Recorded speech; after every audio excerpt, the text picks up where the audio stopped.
Welcome to The Explainer. You know, sometimes the smallest books make the biggest waves, and that's exactly what we're talking about today. A slim little volume from 1957 that literally caused an earthquake in how we think about language and the human mind. We're talking about Noam Chomsky's Syntactic Structures. All right, so let's just jump right in with a sentence that's, well, it's pretty famous. Colorless green ideas sleep furiously. Go ahead, read it. It sounds weird, doesn't it? The thing is, it follows all the rules of English grammar perfectly, but it means absolutely nothing. So is it grammatical or is it nonsense? And this is where Chomsky's genius really shines. He says, it's both. The fact that you and I can immediately tell it's a correctly formed sentence, even while it's totally absurd, well, that points to a really deep secret about how language actually works inside our heads. Okay, so this gets us to the central mystery, the big question that Chomsky wanted to answer. Think about it. How can we do what we do every single day? How can we create and understand a basically limitless number of sentences we've never, ever heard before? Where does that ability come from? I mean, look at this jumbled up version. Furiously sleep ideas green colorless. We instantly know that's just wrong, right? It's just a word salad. It uses the exact same words. So this tells us the mystery isn't about what the words mean. It's about something deeper. The underlying rules, the hidden architecture, the syntax that we all just know without even thinking about it. So to solve this mystery, Chomsky had to play detective. And first, he had to take down the main suspect, the leading theory of his time. Back then, the big idea, coming from behaviorism, was that language was just a learned habit. You know, something we pick up by copying others and getting rewarded for it, kind of like a chain reaction. All right, so this first model has a name, finite-state grammar. And the easiest way to think about it is like a super simple machine. It starts at one point, spits out a word, and that word choice limits what the next word can be. It moves to the next state, spits out another word, and so on. A simple chain where each link only depends on the one right before it. And here's a great little illustration of how that works. You want to say, the man comes? The machine just follows a simple path from the to man to comes. For really basic sentences like this, it seems kind of plausible, right? It's simple, it's elegant. But, and this is a big but, this is where the whole model just completely breaks down. See, real language isn't just a simple A to B to C chain. Think about a sentence like the man who is tall is happy. The words man and is are fundamentally linked, right? But you've got this whole other chunk of sentence nested right in the middle. This simple chain model, well, it has no way to remember that connection. It just can't handle those long-distance relationships in a sentence. So, if the chain model is out, what's next? Well, let's look at suspect number 2, a much more powerful approach. This one understood something really crucial. Sentences aren't flat like a chain. They have a hidden structure, a hierarchy. This one's called phrase structure grammar. So instead of that simple left-to-right thing, it groups words into logical chunks that we call phrases.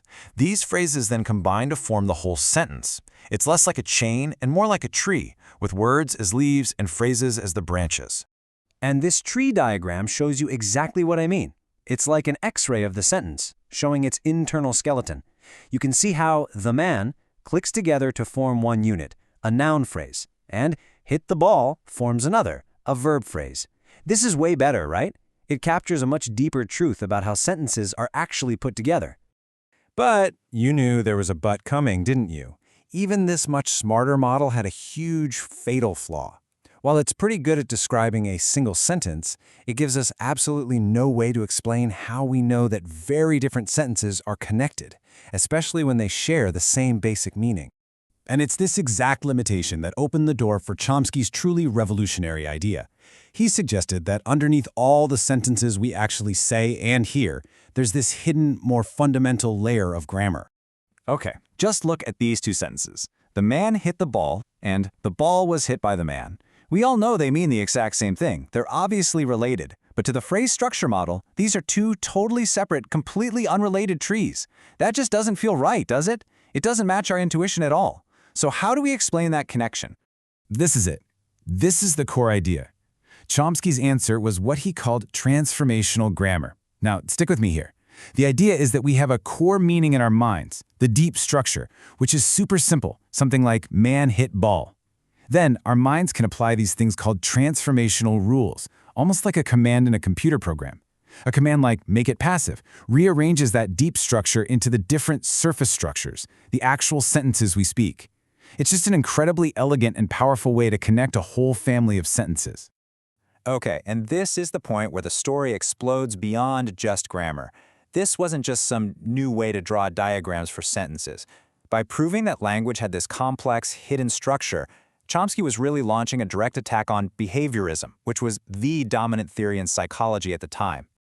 Just as David Lightfoot puts it here, this one little book was the snowball that started a massive avalanche. It kicked off what we now call the cognitive revolution. It basically forced entire fields, psychology, philosophy, even the brand new field of computer science, to stop looking only at external behavior and to start taking the inner workings of the mind seriously. So, what was the real aftershock of all this? It was Chomsky's absolutely radical conclusion.